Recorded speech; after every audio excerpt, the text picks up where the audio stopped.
안녕하세요. 40대 초반에 홀로서기에 성공한 평범한 여성입니다. 팔이 안으로 굽는다는 말 알고 계신가요? 보통 자기 가족을 두둔할 때 쓰는 말인데요. 오늘 그 때문에 패가망신한 시댁에 대한 사연을 여러분에게 들려드릴까 해요. 저는 아주 평범한 회사원이었고 남편도 괜찮은 회사를 다니던 맞벌이 부부였어요. 시댁에는 시부모와 시누이가 있었죠. 시누이는 늦둥이로 남편보다 10살가량 어렸어요. 그래서 시부와 남편은 시누가 해달라는 모든 걸 다 해줬죠. 연애할 때는 저보다 동생을 더 챙기는 듯한 모습에 여러 번 싸우기도 했어요. 그래도 시누를 아끼는 남편과 시부를 보며 좋은 감정을 가지려고 노력했어요. 그런데 사람 마음이 그렇게 되지 않더라고요. 알고 보니 시누가 상당히 영악한 아이였거든요. 저희가 결혼할 때만 해도 고등학생이던 신우는 결혼 3년 차에 대학생이 되었어요. 제가 사는 지역에 있는 대학에 입학했다고 하더라고요. 시댁에서 멀어서 자취 이야기가 나오고 있었어요. 극성스럽게도 남편과 시부는 신우가 혼자 살도록 놔두지를 못했어요. 여보, 동생 우리 집에서 대학 다니면 안 될까? 계속 있는 건 아니고 주말에는 본가에 보낼 거야. 다만 혼자 두려니까 요즘 너무 위험한 것 같아서. 어떻게 생각해? 당신만 허락하면 그렇게 하고 싶은데. 당시에 대학가 근처에 강력 범죄 사건이 많았거든요. 그래서 뚝 잘라 싫다고 말할 순 없었어요. 그리고 어차피 결혼했으니 신우와 좀 더 잘 지내보자는 생각으로 알겠다고 말했죠. 아가씨, 우리 집에서 살더라도 내가 다 케어는 못 해줘. 그래도 괜찮으면 오라고 해. 아침 저녁 밥 차려주는 것 정도는 할 수 있고 빨래야 세탁기가 돌리니까 괜찮은데 다른 자잘한 부분은 신경 쓸 수 없을 것 같거든. 그래? 그거면 됐지. 밥 먹이고 빨래만 해주면 돼. 나머지는 동생도 이제 성인이니까 알아서 할 거야. 고마워, 여보. 그럼 동생한테 그렇게 이야기한다. 우리 집이 안전하고 대학과 가깝기도 했고 그때는 아직 아이도 없어서 신우를 돌봐주기로 했죠. 평일에는 우리 집에서 주말엔 시댁에서 지낸다는 조건으로 함께하기로 했어요. 그렇게 남편, 저, 신우 이렇게 셋의 생활이 시작됐어요. 그런데 낙관적으로 생각했던 처음과 달리 점점 불미스러운 일이 벌어지지 뭐예요.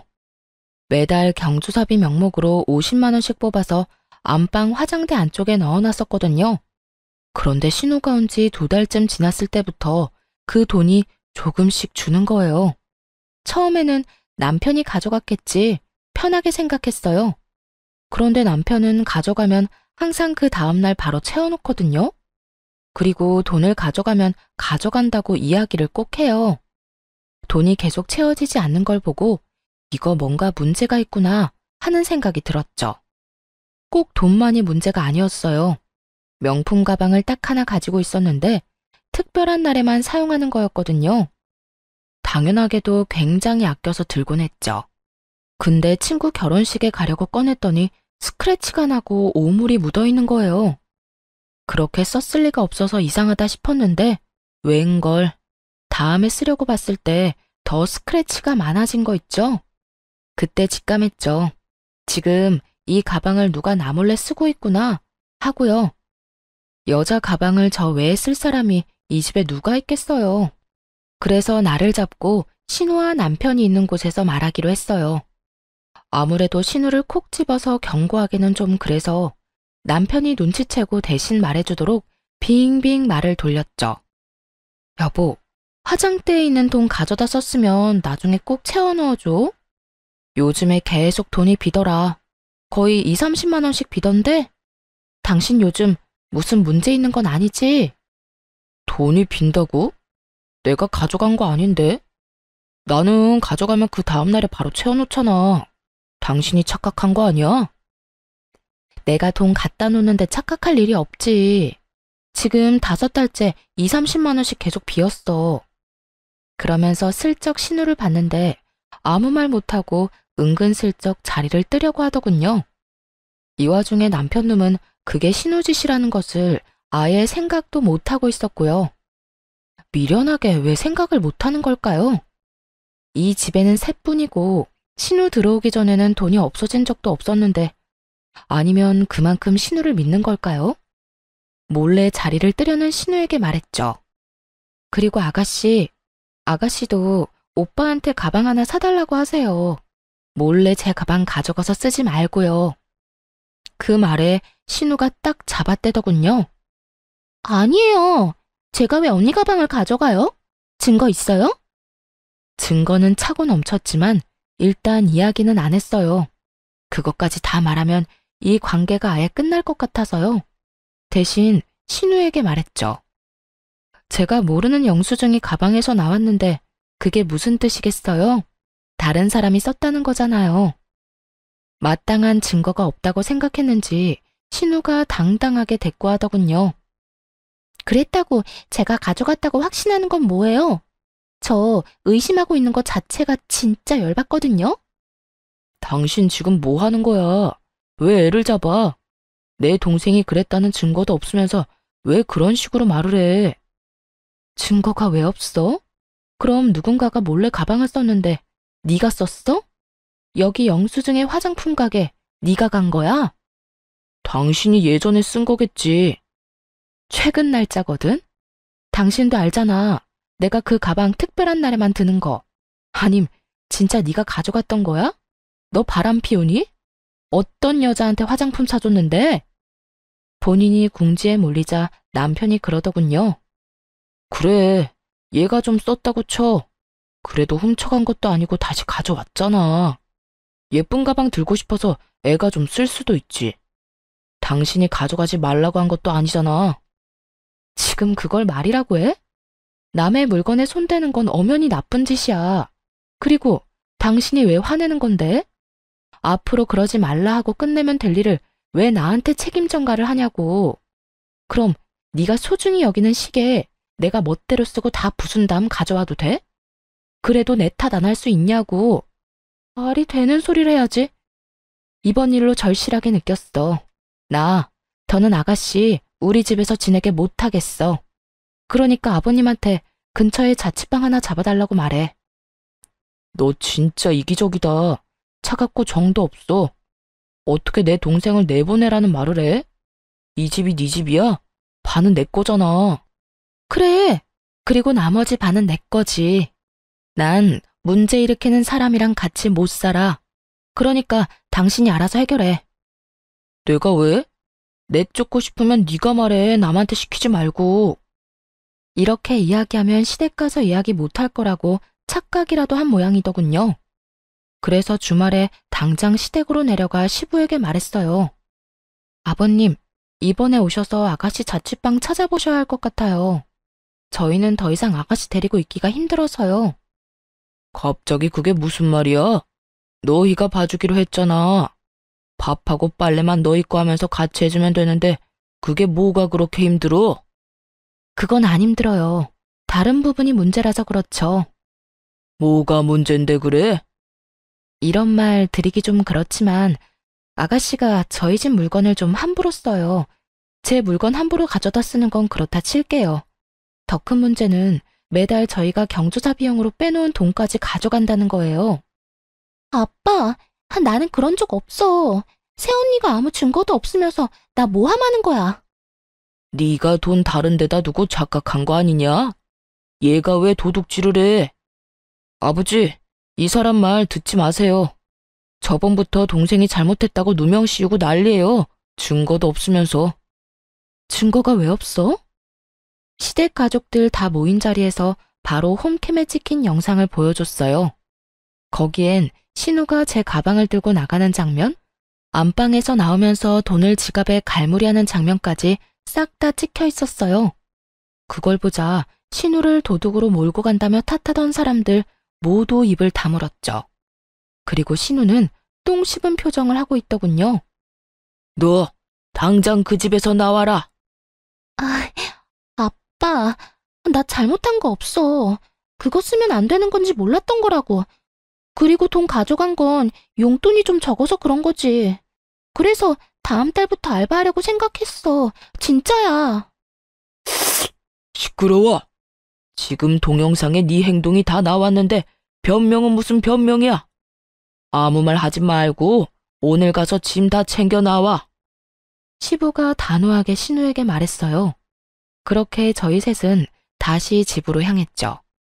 그런데 집으로 가는 내내 남편이 구시렁대는 거예요.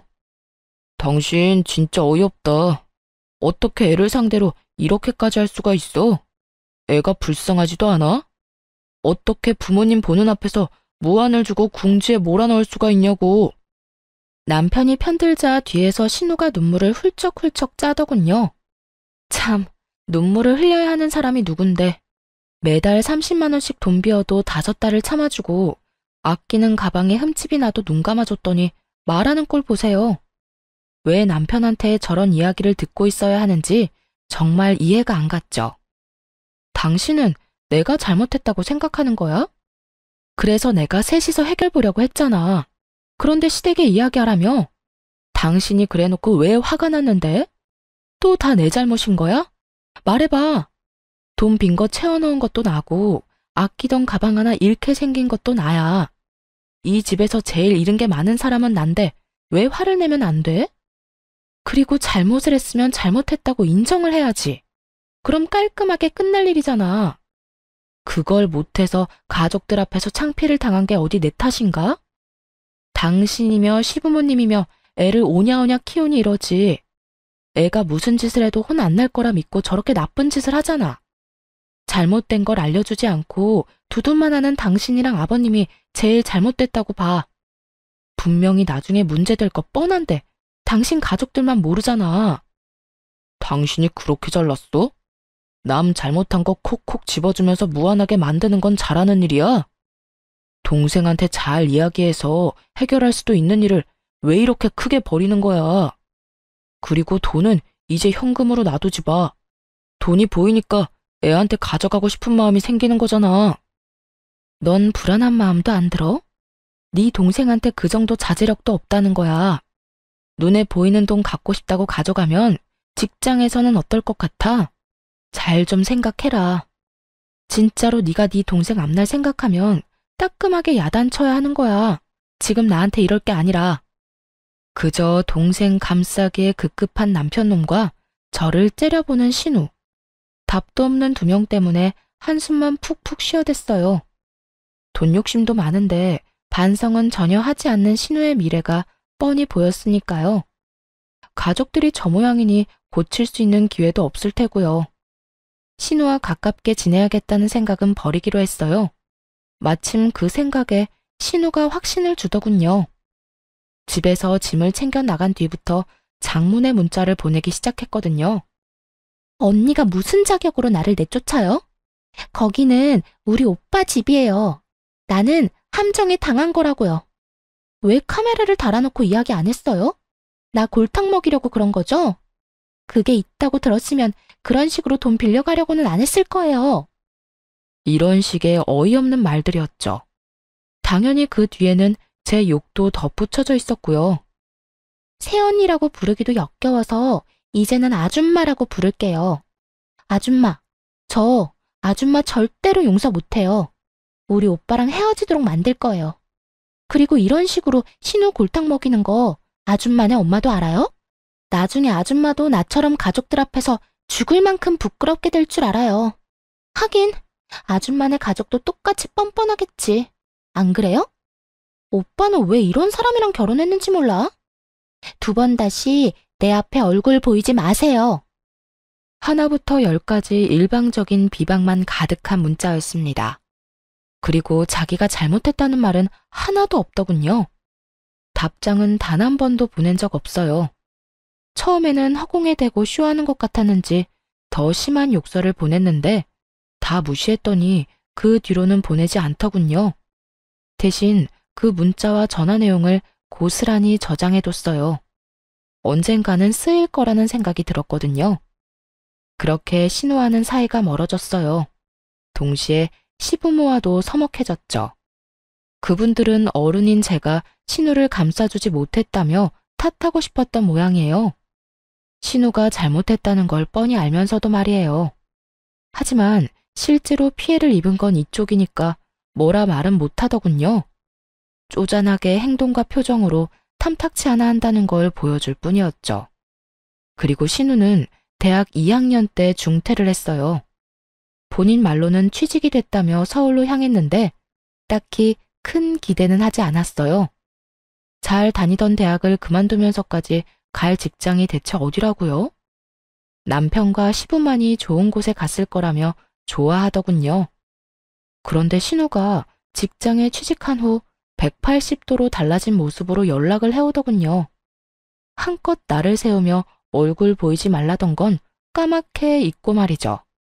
언니, 잘 지내요? 요즘 많이 바쁘죠? 제가 취직한 건 알고 있죠?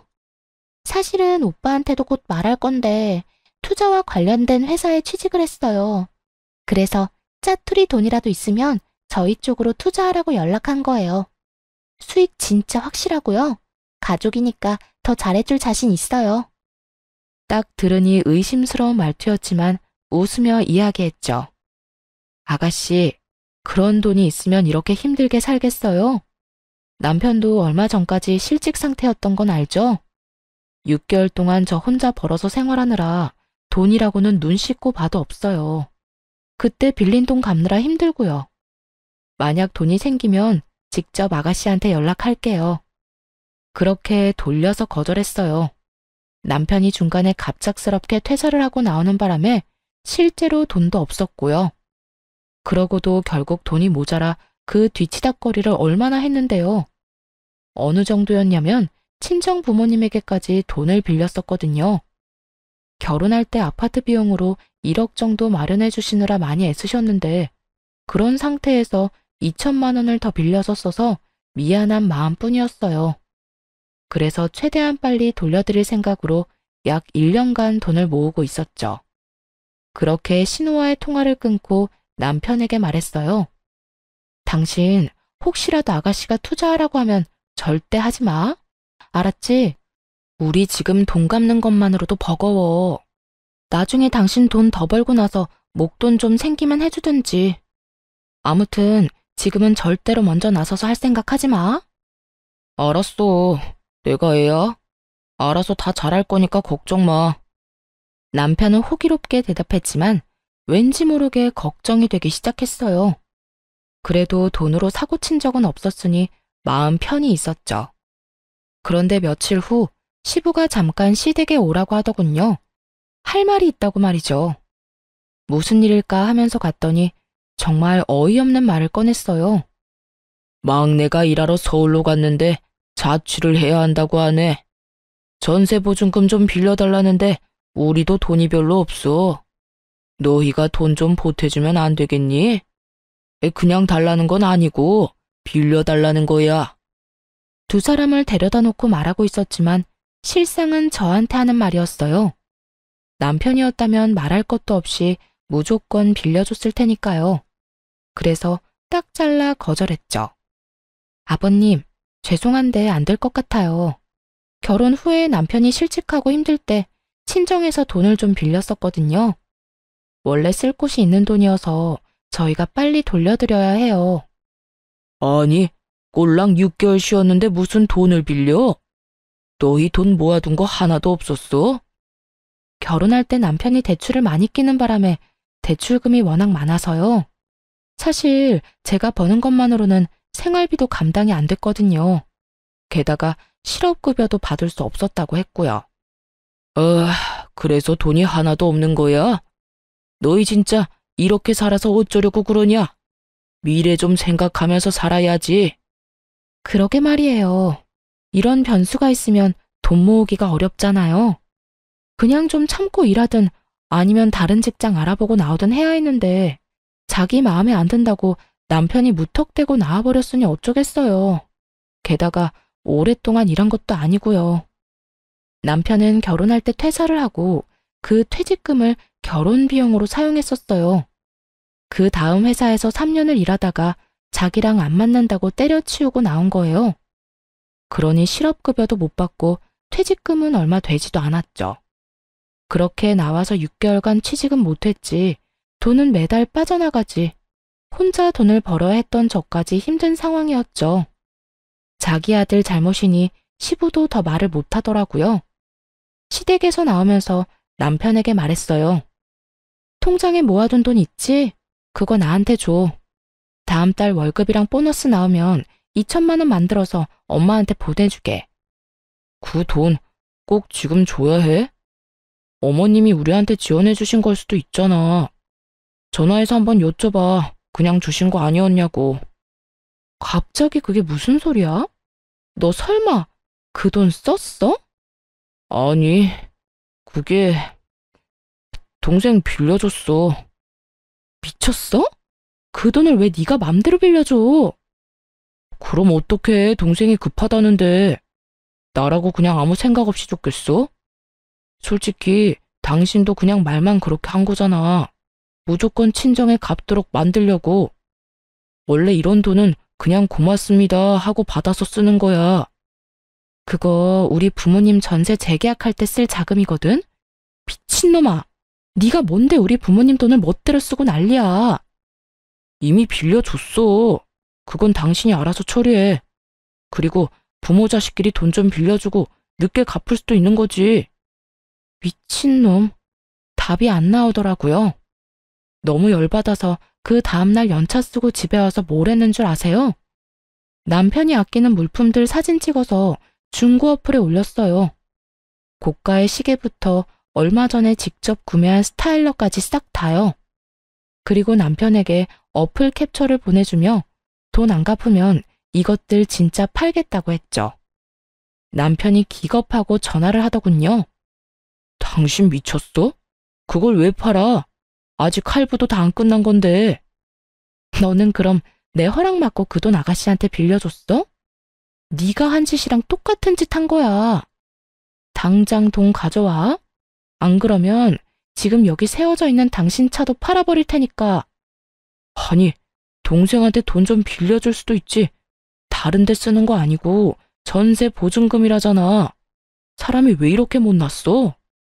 그럼 당신은 우리 엄마 아빠 책임질 거야? 전세 재계약 못해서 길거리에 나앉으면 책임질 거냐고. 이쪽도 생계가 걸린 문제야. 아가씨 도와줄 돈 없으면 대출을 받든가 하지. 왜 친정돈을 건드리는 건데? 내가 책임지면 되잖아. 거짓말인 거 다 알아. 전세 계약금을 누가 2천만 원이나 올려받아? 장인 장모가 그 집에서 얼마나 사셨는데 말이 되는 소리를 해야지. 네가 친정에 돈 갚아주고 싶어서 그러는 거지? 네가 책임진다고? 그래, 그렇게 되면 책임진다고. 그러니까 내 물건들 팔 생각 절대 하지 마. 어쨌든 돈은 절대 못 돌려준다 이 말이지? 대신에 책임진다고. 뻔뻔한 남편의 말에 너무 열받았어요. 책임지겠다? 말은 누가 못해요. 그래서 친정 부모님한테 우리 집으로 들어오시라고 했어요. 전세 재계약 기간이 2달 정도 남긴 했는데 그 전에 돈을 돌려받아야 하잖아요. 부모님이 집으로 오시니 남편놈 얼굴이 가관이더군요. 당장 들어오실 줄은 생각도 못했던 것 같더라고요. 책임진다며. 앞으로 2달 안에 돈 안 주면 이렇게 계속 살 거야. 얼굴 좀 보고 익숙해지라고 부모님 불렀어. 아이고, 이서방. 잘 부탁하네. 빌려간 돈만 돌려주면 우린 다시 돌아갈 거니까 너무 걱정은 말고. 자네가 어련히 다 알아서 잘하게 했지. 그렇지 않은가? 친정아버지 말에 남편놈이 열받아서 저를 끌고 밖으로 나가더군요. 당신 미쳤어? 장모님이랑 장인어른을 여기 데려오면 어떡해? 책임진다며. 돈 안 갚는 대신에 책임진 데서 모셨어. 당신 말대로 했는데 뭐가 문제야? 아, 당신 진짜 너무한다. 동생한테 빌려준 게 그렇게 고가웠어? 이해해줄 때도 됐잖아. 난 이해 못하겠으니까 혼자서나 이해하시고요. 돈이나 다시 달라고 해. 허락도 없이 남의 돈으로 선심 쓴 주제에. 돈 넘지 마. 너 이 돈 받아가면 우리 이혼이야. 아무리 그래도 이건 좀 아니지. 나도 여태 많이 참았어. 네가 내 욕하고 우리 집 무시한 거 모를 줄 알았어? 이미 동생한테 이야기 다 들었거든. 그나마 당신이 우리의 엄마라서 여태 참았던 것뿐이야. 맹세코 신우에게 그런 이야기를 한 적 없어요. 솔직히 하고 싶은 말은 너무도 많았지만 참은 거죠. 남편 욕이 제 얼굴에 침 뱉는 것밖에 안 된다는 걸 아니까요. 그래서 친구나 가족한테 말도 못하고 끙끙 앓을 수밖에 없었어요. 게다가 사이가 나빠서 연락도 안 했던 신우한테 그런 이야기를 했다? 신우 연락은 무시하면 무시했지 누가 붙잡고 미주알 고주알 이야기한대요? 그러고 싶은 마음조차 없었는데 이런 말을 들었다 하니 참 웃긴 일이었죠. 신우가 없는 말 만들어가며 이간질 시킨 게 분명해 보였어요. 한창 욕이 가득한 문자 보내던 때 이혼시키겠다고 으름장을 놓았었잖아요. 그런데 그게 오해라고 남편 놈을 설득시키고 싶은 마음이 없어졌어요. 오히려 제 쪽에서 이혼 이야기를 꺼내고 싶었거든요. 이렇게 살다간 진짜 화병으로 죽는 게 아닐까 하는 생각이 들었으니까요. 그래? 그럼 증거 가져와. 나도 증거 모아서 이혼 소송할 테니까 어디까지 가나 한번 해보자고. 그러자 남편이 입술을 깨물며 눈을 질끈 감더군요. 자기는 진심이 아니고 홧김에 그냥 한 말이었다는 양 말이죠. 진짜 이혼하겠다고? 미쳤어? 와, 이젠 부정도 안 한다 이거지? 알았어. 소송하자면 누가 무서워할 줄 알고? 그렇게 치열한 이혼 소송에 들어갔어요. 정말 피말리고 힘든 시간들이었어요. 최대한 많은 권리를 가져오려고 얼마나 노력을 했는지. 집 살 때 낸 돈, 친정에서 빌린 돈, 위자료, 양육권의 친권까지 하나도 놓치지 않고 챙기느라 정말 힘들었어요. 그나마 다행이었던 건 그걸 다 챙길 수 있었다는 거였죠. 사실 증거는 차고 넘쳤거든요. 신우가 저를 무시하고 욕한 문자는 수두룩했지만 제가 시댁을 욕하고 무시했다는 문자는 전혀 없었으니까요. 하지도 않은 일에 증거가 있을 수는 없었으니 당연한 결과였죠. 그렇게 남편과는 깨끗하게 이혼했어요. 받아낸 돈과 친정 전세금을 합쳐서 도시 외곽에 전원주택을 사서 들어갔어요. 아이는 부모님과 함께 키우며 제가 버는 돈의 반을 들여 생활했고요. 혼자 벌어서 네 사람이 먹고 살아야지만 그럭저럭 살만했어요. 부모님 앞으로 나오는 연금도 있었고 집 대출금도 없었으니까요. 또 부모님이 애를 봐주니 야근을 할 수 있게 돼서 야근 수당도 톡톡히 챙겼죠. 부모님에게는 항상 죄송한 마음이었어요. 대신 그만큼 잘해드리려고 함께 여행도 자주 가고 맛있는 식사도 대접해드렸죠. 오히려 남편과 있을 때보다 더 마음 편하게 살 수 있게 됐어요. 그런데 이혼 후 몇 달이 지난 어느 날 회사 앞에 전신우가 찾아왔더군요. 떡하니 앞에서 기다리는 모습을 보고 당황했어요.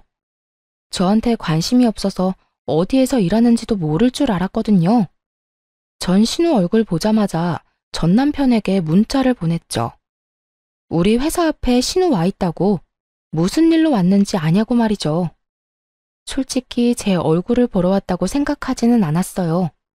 지나가는 길에 우연히 마주치기도 싫은 사이니까요.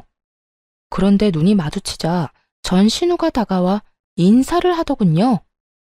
오랜만이에요. 잠깐 이야기할 수 있어요? 그렇게 말하며 회사 근처 카페로 가자고 했어요. 카페 안으로 들어가자 전 남편에게 전화가 오더군요. 왠지 찜찜해 전화를 받아서 대답은 하지 않고 휴대전화를 탁자 위에 올려뒀어요. 그러자 전신우가 먼저 말을 꺼냈어요. 언니, 이혼하니까 어때요? 혼자서 애 키우면서 돈 버니까 힘들죠? 그런 말 하려고 나 불렀니? 그건 아니고 오빠가 제 부탁 들어줘서 이혼한 거 혹시 알고 있어요?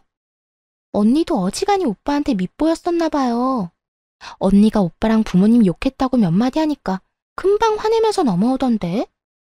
오빠도 평소에 얼마나 대접 못 받았으면 홀라당 넘어가서 이혼하자고 했나 싶네요. 사실 제가 한마디만 더 하면 오빠 마음 다시 바꿀 수 있어요. 저 때문에 이혼까지 바로 한 거잖아요. 아무리 봐도 지금 언니 힘들게 지내는 것 같은데 오빠랑 다시 잘해보고 싶으면 나한테 돈 좀 줘요. 그럼 우리 오빠랑 재회하도록 해줄게요. 그때 그 일이 오해였다고 하면 오빠도 마음 돌리지 않겠어요?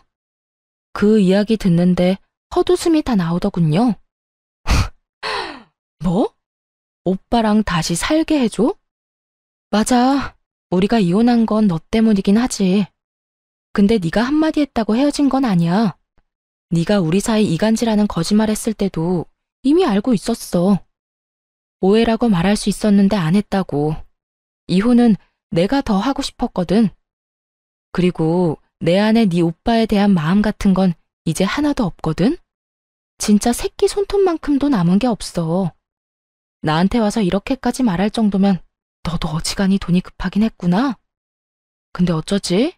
돈 빌려줄 생각 전혀 없어. 그러니까 구걸하고 싶으면 다른 데서 해. 그렇게 말하자 전신우가 눈에 불을 켜고 달려들더군요. 구걸? 내가 왜 구걸을 해요? 나는 단지 언니랑 오빠를 다시 이어주고 수고비로 좀 받으려고 한 것뿐인데? 누가 이어지고 싶댔니? 그리고 너 아직도 무슨 투자회사라는 곳에서 일해? 그때 엄청 좋은 데로 가지 않았어? 네 말대로 투자해서 돈 많이 벌었을 텐데 이건 무슨 상황이야? 할 일도 없이 이혼한 오빠 전처 찾아와서 어이없는 말이나 하고 뭐 하는 거냐고. 그건 언니가 상관할 일이 아니죠. 지금 나보다 언니가 더 급한 거 아니에요? 내가 얼마나 돈 많이 버는지는 알아요? 아무것도 모르면서 입 놀리지 마요. 그래. 그런데 나한테까지 와서 돈 달라고 하는 거 보니까 다 알겠네. 어디 또 무슨 이상한 다단계 회사에 걸렸겠지. 지금 본전도 못 찾고 넣기만 하고 있나 봐. 더 이상 할 말 없지? 그 말을 하며 탁자에 놓여있던 핸드폰에다 말했어요. 당장 네 동생 데리고 가. 말도 안 되는 얘기 늘어놓는 거 당신도 들었을 거 아냐. 그 말을 하자마자 카페 문이 열리면서 전 남편과 전 시부가 들어오더군요. 아까 문자로 장소도 함께 보냈는데 이렇게 일찍 도착한 걸 보면 바로 여기로 향한 모양이었어요. 그런데 두 사람 몰골이 참 상거지가 따로 없더군요. 전 시부와 전 남편을 보더니 전 신우가 황급히 일어나 도망치려고 했어요. 그러자 전 시부가 달려가 전 신우를 붙잡았어요. 야, 너 왜 여기 와서 이러고 있어? 당장 집에 가. 지금 여기서 이럴 때가 아니야. 돈 어떻게 된 거야? 응? 우리가 너한테 투자하라고 준 돈 말이다. 진짜로 너 다단계에 돈 넣었어? 전 시부가 전 신우에게 윽박 지르는 거 처음 봤어요. 표정이 완전 악귀가 따로 없더군요. 그런데 전 신우가 눈 하나 깜빡하지 않고 대들었어요. 그런 거 아니라고 했지? 진짜 투자한 거라고. 그리고 투자했으면 손실이 좀 나더라도 감안해야 하는 거 아니야? 원금보다 더 많이 돌려받을 거라는 보장을 한 적은 없잖아. 어쩌면 많이 받을 수도 있다고 한 거지. 쓰레기 입에서 나온 쓰레기 같은 말에 저도 모르게 풋 하고 웃어버렸어요. 그러자 전 남편이 그러더군요. 미안하다. 얘 찾고 있는 중이었는데 연락해줘서 고마워. 애는 잘 크고 있지? 잘 크고 있어. 아빠라는 단어는 입 밖에도 안 꺼내니까 당신이 걱정할 필요는 없고. 근데 동생은 왜 찾고 있었던 거야? 전 남편은 난감한 듯 한숨을 푹 쉬며 말하더군요. 그게 돈을 좀 많이 빌려줬는데 그 뒤로 잠수를 탔거든. 그 바람에 아버지가 많이 고생하셨어. 그래서 당신 연락 받자마자 아버지랑 같이 온 거야. 그런데 나 궁금한 게 하나 있는데 당신 동생이 나랑 당신 사이 이간질한 거 알고 있었다며. 그런데도 왜 나랑 이혼한 거야? 그걸 몰라서 물어? 동생 자취해야 한다고 우리 집에 줘야 할 돈을 멋대로 동생한테 줘버렸잖아. 당신이 나 몰래 돈 빼돌려서 쓸 사람이 아닌데 말이야. 당신 가족 모두 당신 동생한테 간이며 쓸개며 다 빼줄 것처럼 구는데 딱 봐도 조만간 집 망하겠구나 싶었지. 게다가 신우가 우리 집에서 벌인 일도 있었고. 나는 신우를 못 믿었고 당신은 신우를 너무 믿었던 거야. 그 거리를 도저히 메울 수가 없겠더라고. 게다가 신우가 돈 좀 빌려달라고 투자하라고 말할 때부터 불안했어. 사이가 안 좋은 나한테도 그러니까 욕심이 많구나 하는 생각도 들었고. 당신이 그게 오해였다고 한마디라도 말했으면 난 이혼 안 했을 거야. 전 남편이 한껏 억울한 듯 소리를 지르며 말하더군요. 그의 힘껏 고개를 저으며 말해줬죠. 아니, 넌 분명히 내 말 못 믿고 동생 말 믿었을걸? 먼저 마음을 닫은 쪽은 너야. 그래서 나도 이혼 이야기 나왔을 때 굳이 오해를 정정 안 한 거고. 네가 나를 못 믿는데 왜 내가 그런 이야기를 해줘야 해? 그럴 필요 못 느꼈어. 그걸로 답이 됐어? 돈을 얼마나 뜯겼는지는 모르겠지만 왜 내 탓을 하는지 모르겠어. 그리고 처음에 이야기했지. 당신 동생이 뭐라고 하든 투자 같은 거 하지 말라고 신신당부를 했잖아. 그때 뭘 했어? 알아서 한다고 그랬어, 안 그랬어? 그래서 이 꼴이 난 거야? 대체 얼마나 뜯어갔길래 두 남자가 여자애 하나 붙잡으려고 뛰어왔을까 싶네. 그래, 내 탓이지. 당신 말 믿고 동생 멀리 했으면 이런 일 없었을 텐데. 나 사실 당신이랑 이혼하고 나서 집 판 돈 동생한테 다 투자했어. 아버지도 있는 돈 없는 돈 다 끌어서 투자하고. 처음에는 이자람에 얼마씩 주더니 3달 뒤에 연락 뚝 끊고 사라지잖아. 우리가 얼마나 놀랐는지 알아? 나중에 알았어. 동생이 다단계에 빠져서 거기 돈 다 집어넣고 있던 거. 게다가 한두 명이 당한 것도 아니야. 동생 지인들도 다 넣었는지 매일같이 우리 집 앞에 와서 난리야. 돈 내놓으라고. 뭐 돈이 있어야 주지. 우리도 동생한테 다 뜯겼는데. 들어보니 참 딱한 사정이긴 하더라고요. 전신우는 아직도 그게 다단계가 아니라고 오히려 통장에 더 넣어야 한다며 돈을 모으고 있는 상황이라고 하더군요. 통장이 있다는 것도 그 다단계 회사의 주장일 뿐이래요.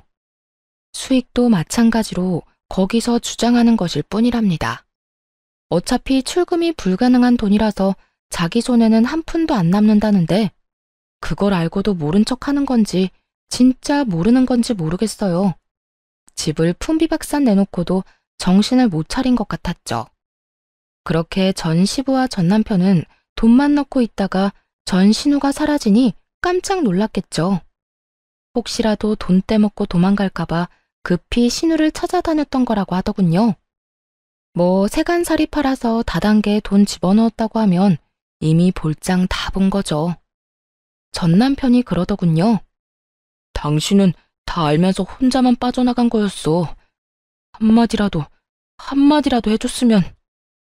해줬더라도 그게 네 귀에 들어갔겠어?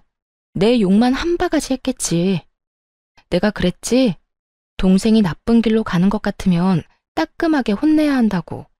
그래야 그런 짓 2번 다시는 못한다고. 그런데 오냐오냐만 하고 있으니 이 난리가 나지.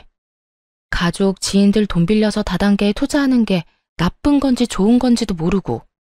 너랑 네 부모님이 애를 이렇게 만든 거니 남 탓하지 마. 어차피 그때 넌 절대 내 말 안 들었을 거야. 나도 그걸 아니까 이혼한 거고. 결혼도 이혼도 타이밍이야. 지금 와서 후회해봤자 아무짝에도 쓸모없거든? 참 웃기지도 않더라고요. 왜 남 탓을 하는지? 본인이 눈, 귀 다 막아놓고 이제 와서 왜 너만 빠져나갔냐? 라고 하냔 말이에요. 저도 편하게 빠져나간 건 아니잖아요.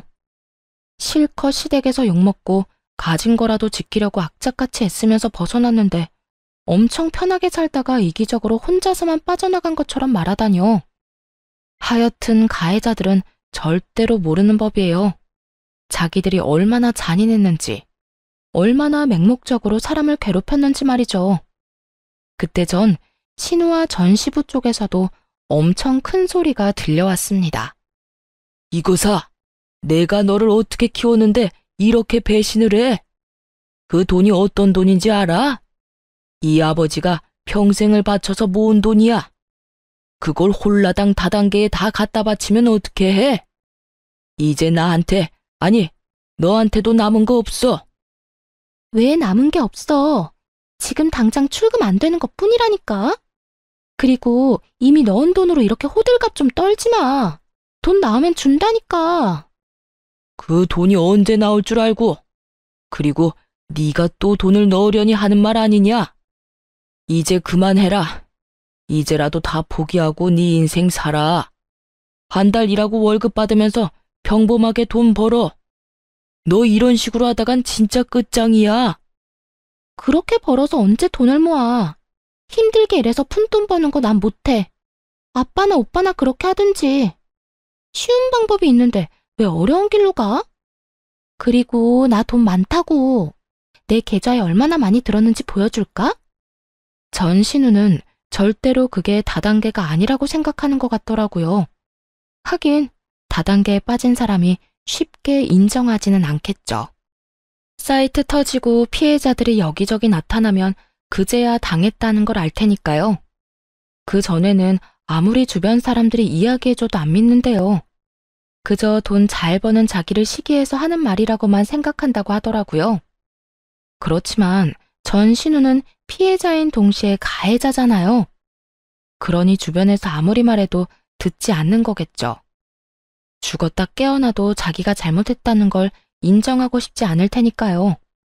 그렇게 돈이 많으면서 왜 사람들 만나서 돈을 빌려 이거 사? 그거 다단계야. 돈 절대 못 받는 거.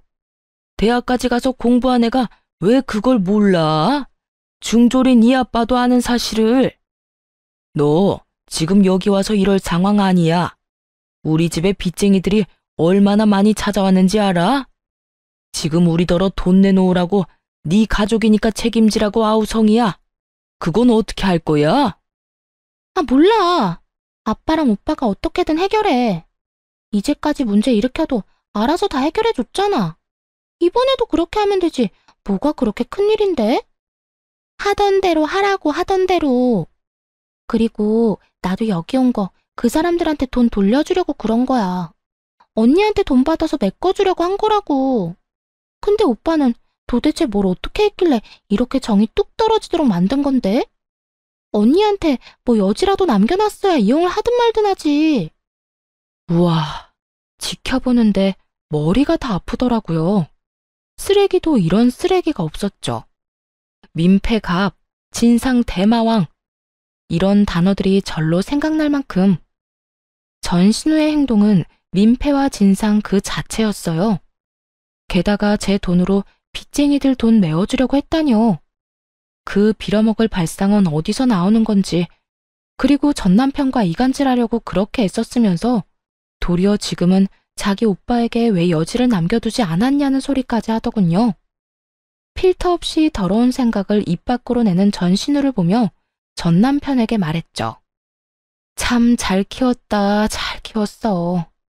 만족하지? 너랑 네 부모님이 애 저렇게 만든 거야. 여동생이 싼 똥 열심히 치워봐. 직접 그런 미래를 만들었으니까. 너랑 이혼해서 정말로 마음이 놓인다. 안 했으면 어쩔 뻔했어? 이런 꼴을 나한테 보이면서 내 탓을 해? 너 양심은 있어? 내가 볼 때 저 정도면 병이야. 정신병원 입원이라도 알아봐야 하는 거 아니야? 하긴 말 안 해도 네가 잘 알아서 하겠지. 난 상관없는 사람인데 신경 쓸 필요는 없지. 전 남편은 쪽팔린 듯 고개를 숙이고 손바닥으로 연신 마른 세수만 하고 있더군요.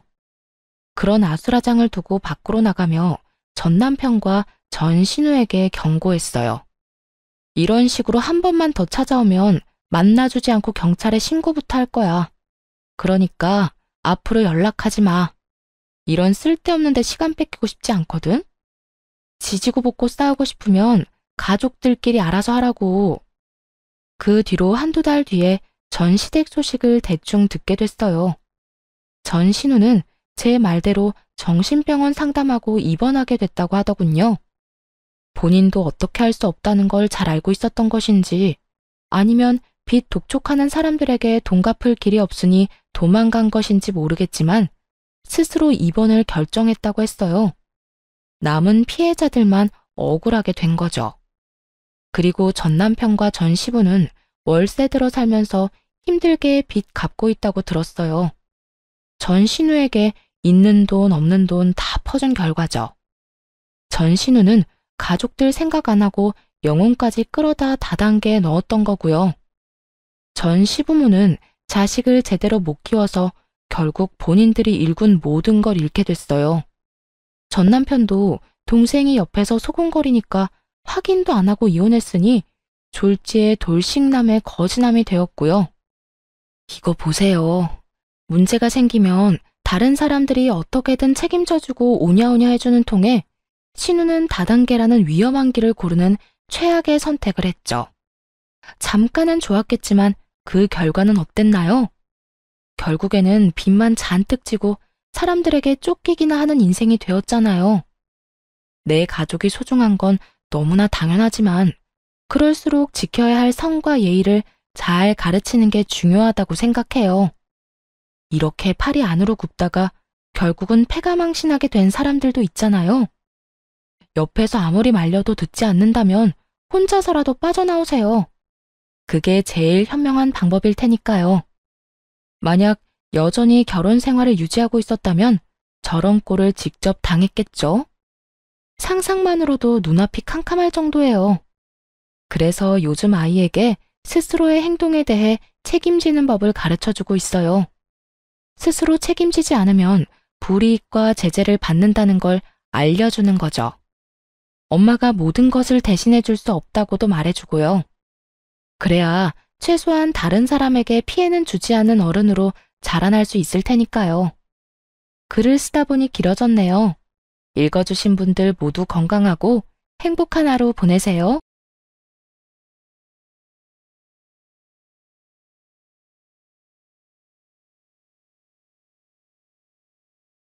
안녕하세요. 수도권에 살고 있는 30대 초반 여자입니다. 현재 간호사로 일하고 있어서 교대 근무하며 야간 근무도 자주 하거든요. 그래서 잠을 깨기 위해 이곳의 사연을 자주 듣고 있답니다. 예전엔 라디오를 들었는데 여기 사연이 더 재밌어서 거의 습관이 되었네요. 저도 아주 파란만장한 결혼과 이혼 스토리를 가지고 있거든요. 아직 젊은 나이에 이런 일을 겪다니 한때는 화도 났어요. 그래도 빨리 끊어냈다는 데에 위안을 얻고 살고 있답니다. 여러분께도 이 경험을 공유하고 싶어서 이렇게 사연을 보내봅니다. 저의 이야기 한번 들어주시겠어요? 간호학과 졸업하고 대학 근처의 정형외과에서 일을 시작하게 되었어요. 건물 4층을 통으로 써서 그 근방에서는 가장 큰 병원이었답니다. 그래서 직원 수도 참 많았어요. 들어가서 거의 2년은 정신없이 일만 했던 것 같아요. 일에 적응하는 게 너무 힘들어서 연애는 생각하지도 못하고 살았고요. 남편은 같은 병원에서 일하는 방사선사였는데요. 거의 부딪힐 일이 없어서 이름도 몰랐고 마주치면 인사만 하는 정도였어요. 그러다 병원장이 야심차게 전 직원 회식을 한번 한 적이 있었는데요. 그때 우연히 남편이 제 옆에 앉게 되었죠. 이렇게 아름다운 분이 우리 병원에 계셨다니 몰랐네요. 제가 아까 옆에서 보고 깜짝 놀랐잖아요. 농담도 잘하시네요. 아무튼 좋게 봐주셔서 감사해요. 오늘은 회식한다고 화장을 좀 해서 그런가요? 쌩얼도 엄청 예쁘실 것 같은데요. 아무튼 이렇게 얘기하게 돼서 영광입니다. 우리 앞으로 친하게 지내요. 그 이후부터 남편은 병원에서 만나면 농담도 걸고 종종 커피나 간식거리를 갖다 주면서 수다도 떨고 가곤 했어요.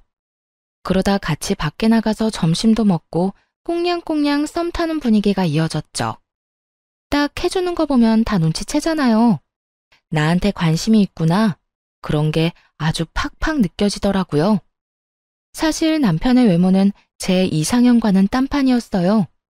그래서 처음에는 남편이 대시를 해도 별로 마음에 들진 않았었는데요. 다정하고 유머러스한 모습에 마음을 점점 열게 되더라고요.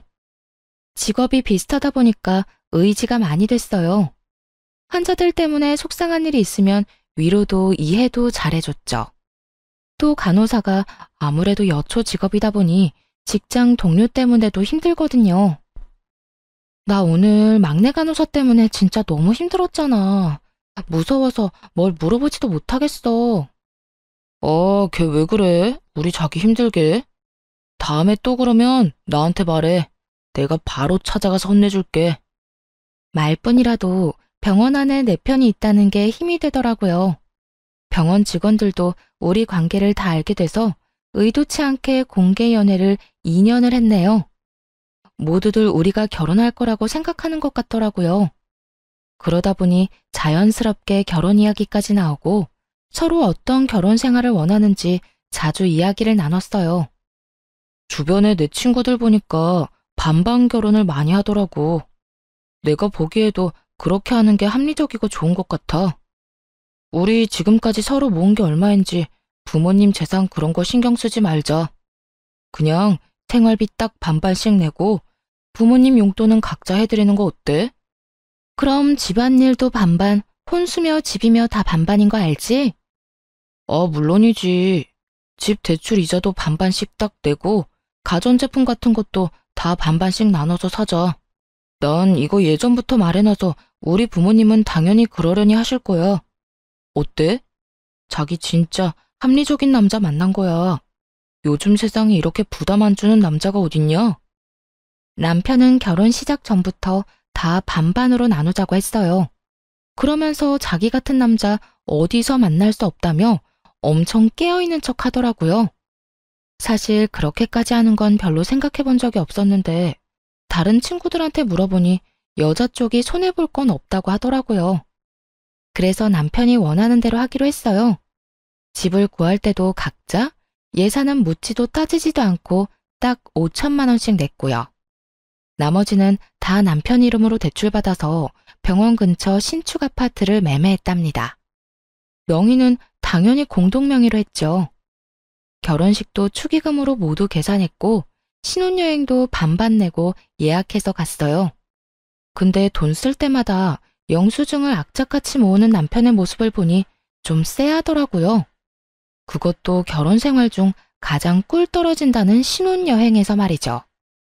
부모님하고 가족들 드릴 선물도 각자 사자고 해서 그렇게는 했는데 좀 서운했죠.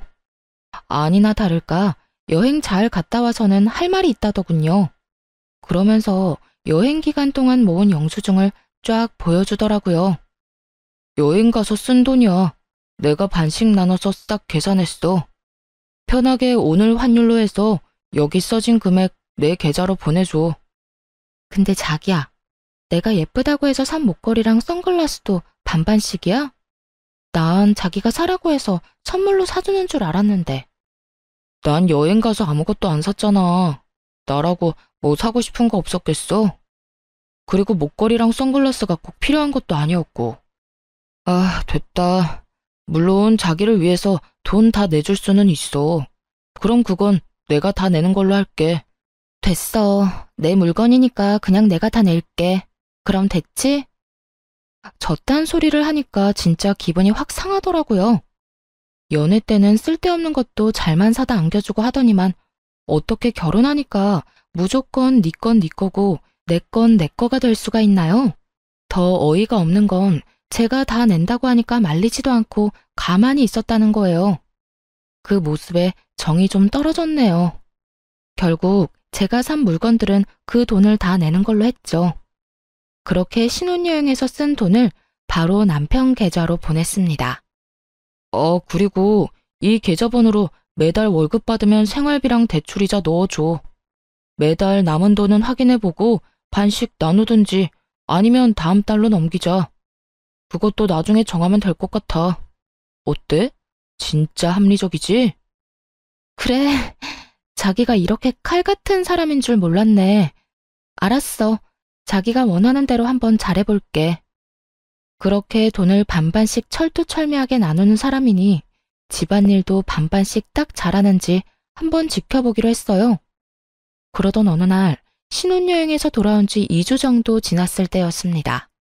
남편이 엑셀 파일로 쫙 정리한 집안일 목록을 보여주더라고요. 요즘 인터넷에 집안일 반반 목록이 이렇게 있더라고. 우리한테 필요한 것만 더 적어서 만들어봤어. 혹시 자기가 하려나 하고 기다려봤는데 전혀 생각 못하는 것 같더라고. 그래서 마음 넓은 내가 먼저 딱 만들었지. 난 이런 것도 만들어야 되는지 몰랐네. 떨떠름한 표정으로 남편이 만든 집안일 목록을 살펴봤어요. 얼마나 세분화가 잘 되어 있던지 아주 놀랐네요. 예를 들어보면 빨래가 그냥 빨래로 끝나는 게 아니었어요. 세탁기 돌리기, 빨래 널기, 빨래 접기, 옷장에 넣기, 이딴 식으로 분류해놨더라고요. 특별히 자기 먼저 하고 싶은 거 골라. 난 남은 거 할게. 나 같은 남편 진짜 없다. 아유, 고마워라. 아주 눈물나게 고마웠네요. 저는 직업상 교대 근무를 하거든요. 근데 남편은 방사선사라서 6시면 칼퇴근을 해요. 그래서 저보다 시간 여유도 훨씬 많은 편이고요. 그걸 뻔히 알고 있으면서도 야간 근무 때 집안일을 못하면 아주 난리를 피웠어요. 자기 어제 설거지 안 했더라. 오늘 내가 하는 날이긴 한데 어제 자기가 안 했으니까 오늘 해. 자기야, 나 어제 집에 11시에 들어왔어. 근데 설거지를 그렇게 산더미처럼 쌓아놓고 나한테 안 했다고 그러면 어떡해? 그리고 자기가 먹은 그릇은 당연히 자기가 하는 게 맞지. 어제는 내가 요리하는 날이었고 자기가 설거지하는 거였잖아. 그래서 내가 자기 먹을 것도 만들어놨잖아. 나 너무 숨 막혀. 진짜 이렇게는 계속 못 살 것 같아. 친구랑 룸메이트를 해도 이렇게까지는 안 하겠어. 내가 밤까지 힘들게 일하고 오는 날에는 자기가 좀 해주면 안 돼? 그게 그렇게 힘들어? 자기가 힘들다고 하나둘 나한테 넘기면 안 되지. 그러다 보면 어느새 내가 집안일 다 하고 있겠네. 나도 힘들게 일하고 왔으니 저녁 시간엔 할 일만 딱 하고 좀 쉬고 싶어. 설마 자기보다 일찍 퇴근했다는 이유로 나한테 집안일 다 하라는 거야? 그런 말이 아니라 서로 사정을 좀 봐주면서 유도리 있게 하자는 거지. 난 자기가 힘들 때 더 할 수 있어. 우리 사랑해서 결혼한 부부 아니야? 근데 무슨 군인이나 룸메이트보다 못한 사이 같아. 내가 너무 힘드니까 좀 도와달라는 거잖아. 자기가 이렇게 나을 줄 알았어. 그래서 내가 규칙까지 딱 만들어 놓은 거야. 나한테 슬슬 떠넘길까봐 나중에 딴 말 못하게. 한번 무너지기 시작하면 한도 끝도 없어지는 거 알지? 힘들어도 그냥 반반씩 하는 거 지켜줬으면 해. 아, 그래. 당신 마음 잘 알았어. 앞으로 어떻게 반만 딱 하는지 제대로 보여줄게. 매몰찬 남편의 태도에 얼마나 서운한지 눈물까지 나더라고요. 언젠가 이런 시의 구절을 본 적이 있어요. 내가 너를 위해 해줄 수 있는 건 대단한 게 아니고 아침에 일어나 말없이 해주는 설거지다. 사랑하는 사람과 함께 살면 그런 마음으로 배려하면서 살아야겠다고 생각했거든요. 그래서 오랫동안 마음속에 간직했던 구절이었는데 이렇게 남편이랑 설거지 하나로 피 터지게 싸울 줄은 몰랐네요. 결국 점점 마음의 문을 닫고 남편이랑 똑같이 행동하기 시작했답니다. 요리를 해도 딱 제 몫만 해서 먹었고요. 빨래도 제 것만 골라서 빨고 정리했어요. 하루는 감자탕이 너무 먹고 싶어서 퇴근길에 딱 1인분만 사와서 먹고 있었어요. 남편도 감자탕을 좋아하는데 냄새를 맡고는 얼굴이 환해져서 들어오더군요. 근데 자기 몫이 없는 걸 보자 표정이 확 굳더라고요. 이렇게 유치하게 나올 줄은 몰랐네. 먹는 거로 이렇게 치사하게 굴 거야. 반반 결혼을 전혀 다르게 이해한 것 같은데 일단 두고 볼게. 두고 보긴 뭘 두고 봐. 내가 생각하는 반반은 이런 거야. 이왕 할 거면 확실하게 해야지. 아침에 국에 반찬 딱 차려주면 맛있게 먹고 설거지만 하는 게 무슨 반반인가요? 설거지하는 게 어렵나요? 아침에 일어나서 밥하고 국 끓이는 게 어렵나요? 자기는 세탁기랑 건조기만 띡 돌리고 제가 다 개야 하는데 그게 반반인가요? 누구 한 명 양보하지 않으니 이렇게 찬바람 날리는 결혼 생활이 이어졌답니다. 야간 근무하고 집에 온 어느 날이었어요. 남편이 혼자 야식까지 신나 시켜 먹고는 설거지를 해놨더라고요. 그게 뭐가 문제냐고요? 정말 웃긴 게 뭔지 아시나요? 제가 아침에 사용한 물컵 한 개만 싱크대에 덩그러니 남아있었다는 거예요. 그걸 딱 보니까 지금 결혼 생활의 현수소 같다고나 할까요? 현타가 딱 찾아오더라고요. 저 인간은 컵 한 개를 설거지해줄 만큼 날 위해주지도 아껴주지도 않는구나. 그런 진실이 눈앞에 확 보였어요. 연애 때는 그렇게 잘 챙겨주고 다정했던 남편인데 너무 매정하게 변해버려서 혼란스럽고 슬프기까지 했답니다. 남편이 변한 건지 원래 이런 인간이었는지는 모르겠지만 완전히 속은 기분이었죠. 결혼한 지 얼마 안 되어 이렇게 사이가 틀어졌는데 친정엄마 생신이 다가왔어요. 지금까지 남편이 한 걸 보면 당연히 네 엄마니까 네가 준비하라고 할 것 같더군요. 그래서 같이 뭐 하자고 얘기조차 안 꺼냈습니다. 혼자서 엄마 드리려고 케이크 주문 제작해놓고 용돈 봉투도 준비하고 엄마가 한번 드시고 싶다던 오마카세도 예약했어요. 당일 어디 가는지 말 안 하고 남편을 식당으로 데려갔죠. 사이 안 좋다고 남편이랑 같이 안 가면 부모님이 걱정하실 것 같아서요. 와, 여기 엄청 비싼 오마카세 아니야? 1인당 20만 원? 자기 오늘 통 크게 쏘는 거야? 아휴, 뭘 이렇게 비싼 데를 가. 그냥 대충 먹으면 되지. 엄마 생일이 뭐 대단한 날이라고. 이렇게 부담 주기 싫어. 다른 데 가. 아, 엄마. 오늘 같은 날 비싼 거 드셔야죠. 돈 걱정 말고 들어가요. 엄마 딸 돈 열심히 벌고 있잖아요. 그래 여보, 오늘 우리 사위랑 딸 덕 좀 보자고. 우리도 그 유명하다는 오마카세 먹어보자. 아주 화기애애한 분위기로 식사를 해서 다행이었죠. 남편은 엄청 신기해하면서 잘 먹더라고요. 부모님도 디저트까지 맛있게 잘 드셔주셨어요. 미리 준비한 케이크를 드리니 너무 예쁘다면서 엄마가 감동을 하시더라고요. 용돈 봉투도 함께 드리니 아버지도 엄지척을 하시면서 좋아하셨고요. 남편은 뭔 생각을 하는지 입을 해 벌리고 보고만 있었고요. 식사를 마무리하고 계산할 때 남편한테 말했어요. 내가 지금 계산할 테니까 반은 생활비 통장으로 보내줘. 그러자 남편이 아주 보레된 듯이 화들짝 놀라더라고요. 왜? 왜 내가 반을 내? 장모님 생신이니까 당연히 네가 내는 거지. 그리고 나한테 한마디 상의도 없이 이 비싼 데를 와놓고 뭐? 이렇게 무턱대고 나한테 반을 내라 한다고? 부모님 들으셔. 왜 이렇게 큰 소리로 화를 내? 다 반반하자고 해서 물어본 거잖아. 시부모님 생신 때도 내가 절반 내면 되잖아. 난 우리 부모님 생신 때 이런 거 사드린 적 없어. 집 밖으로 삼겹살도 안 먹으러 간다고. 우린 그냥 집에서 차려 먹어. 근데 오마카세라니 진짜. 아, 자기 너무 과소비가 심한 거 아니야? 그때 밖에 계신 줄 알았던 아버지가 우리 뒤를 쓱 지나가시더라고요. 화장실에 다녀오신 것 같았어요.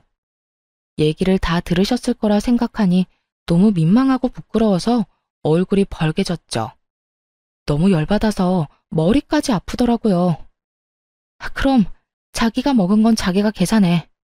결국 부모님과 제 비용만 계산했어요. 그러자 옆에서 아주 침까지 튀기면서 난리를 치더라고요. 내가 여기 오고 싶어서 왔어? 어딘지도 모르는데 당신이 끌고 온 거잖아. 그래놓고 나한테 20만 원을 내라고? 그러긴 혼자 제일 잘 먹던데. 만약 당신 부모님 생신 때 어디 가면 내가 먹은 건 내가 낼 테니까 걱정 마. 그렇게 말하고 휙 나가버리자 남편이 엄청 당황하더라고요. 그러거나 말거나 부모님 옆에 서서 남편이 나오기를 기다렸죠. 부모님이 냉랭한 분위기를 느끼셨는지 계속 제 눈치를 보시는데 더 짜증이 났어요. 결국 남편이 자기 몫을 계산하고 거칠게 문을 팍 열고 나오더라고요. 차마 부모님 앞에서 화는 못 내니까 아주 그냥 썩은 얼굴을 하고 있었어요. 당연히 저 역시 기분이 좋을 리가 없죠. 도저히 웃는 얼굴로 있을 수가 없더라고요. 결국 약속이 있다며 서둘러 부모님을 집에 데려다 드렸어요. 집에 오는 내내 얼마나 구시렁대던지 진짜 남편 입을 틀어막고 싶었죠. 내가 먹고 싶어서 먹었어? 당연히 앞에 나온 음식을 남기면 안 되니까 먹은 거지. 근데 나한테 다짜고짜 20만 원을 내라니 진짜 이건 아니지 않아? 우리 부모님 앞에서 태도가 그게 뭐야? 우리 눈치 보시느라 생신날 마음 불편하게 만들고 나 진짜 속상해. 내가 다 내달라고 한 것도 아니잖아. 이런 날 기분 좋게 반 내줄 순 없는 거야? 다른 사람들한테 좀 물어봐. 억지로 그런 비싼 데 끌고 가서 돈 내게 한 게 잘한 건지 아닌지.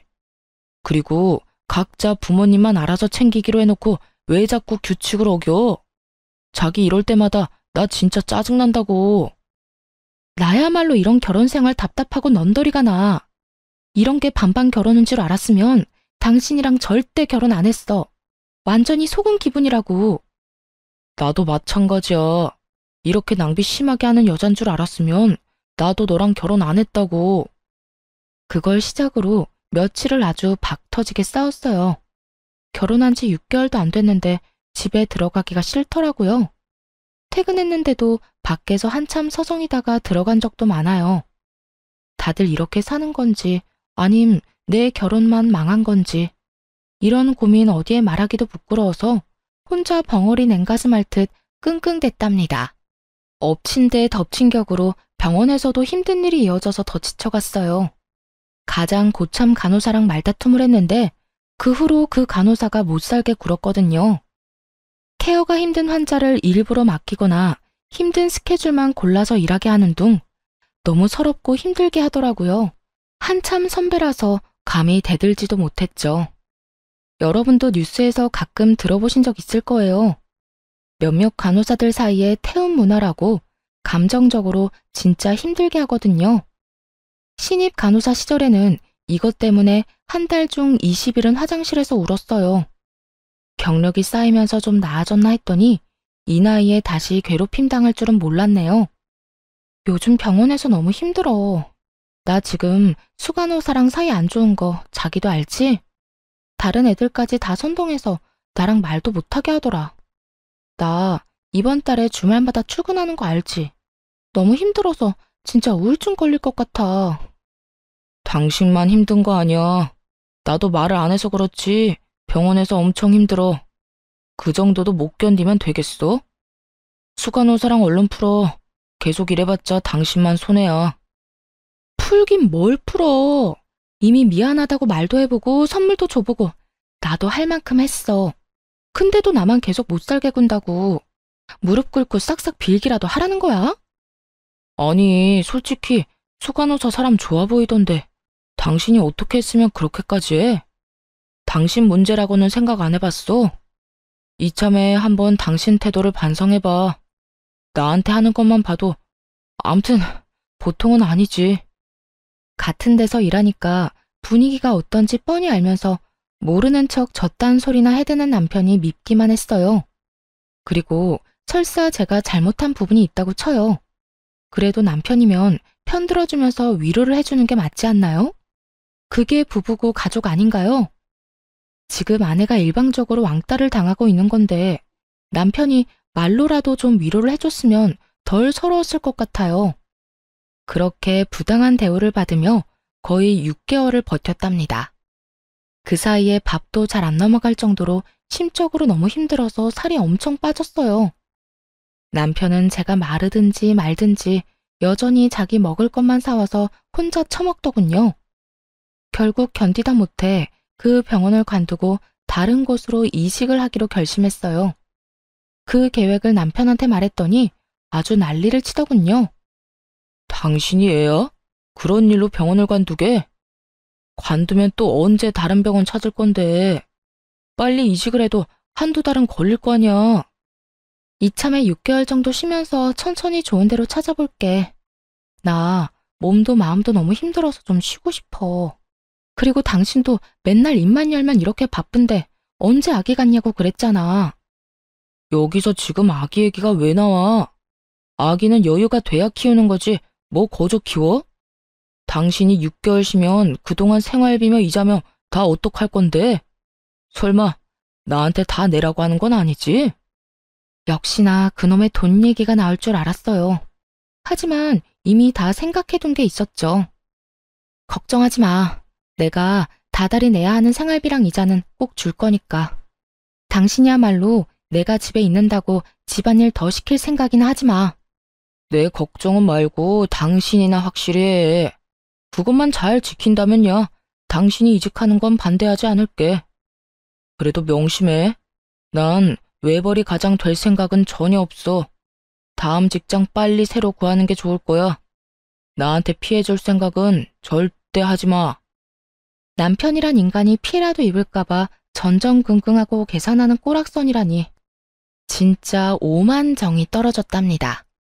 힘드니까 그만두라든지 그동안 고생 많았다든지 그런 소리는 못 해줄 망정 말이에요. 지긋지긋했던 병원을 그만두니까 점점 안정이 되고 몸도 정상으로 돌아오더라고요. 이 와중에도 남편한테 책 잡히기 싫어서 돈은 아주 제 날짜에 다 보내줬거든요. 그래도 자기는 출근하고 저는 집에서 노니까 아주 배알이 꼬였나 보더라고요. 집에서 쉰 지 한 달 정도 되었을 때 남편이 슬슬 잔소리를 하기 시작하더군요. 새로운 데 알아보고 있는 거 맞아? 맨날 핸드폰이나 들여다보고 있는 것 같은데 사람이 그렇게 퍼져 살면 안 돼. 좀 일찍 일어나서 운동이라도 하든가. 나 일찍 일어나는 거 습관돼서 당신보다 일찍 일어나는데 뭔 소리야. 나름대로 생산적으로 지내고 있으니까 걱정하지 마. 그렇게 빈둥대면서 지내지 말고 생산적으로 살아. 집에 있으니까 청소 좀 하든지 화분을 정리하든지. 아니 힘들게 일하고 온 남편을 위해서 특별 요리를 준비해보겠다는 생각은 안 해? 어디 보자. 오늘이 수요일이니까 내가 빨래 건조기 돌리는 것까지 하네. 그리고 안방 화장실 청소하면 되고. 밥은 나 혼자 해먹으면 되니까. 그래, 설거지는 내가 그냥 다 할게. 됐지? 참나. 당신 혼자 먹는데 당연히 당신이 설거지를 해야지. 그리고 집에서 하루 종일 놀면서 좀 더 일할 수도 있는 거 아니야? 예전과는 상황이 달라졌잖아. 당신 왜 그렇게 점점 야박하게 굴어? 무슨 소리야. 오늘 당신이 저녁 설거지 하는 날이잖아. 내가 특별히 다 한다는데 오히려 고맙다고 해야 되는 거 아니야? 우리가 이렇게 산 게 하루 이틀도 아닌데 왜 뜬금없이 서운하대? 그리고 왜 갑자기 나한테 밥을 해달라는 거야? 자기가 그런 소리 하니까 너무 이상하다. 자기처럼 합리적인 사람이 왜 그래? 그렇게 선수를 치자 남편이 차마 더는 말을 못하고 입술만 들썩이더군요.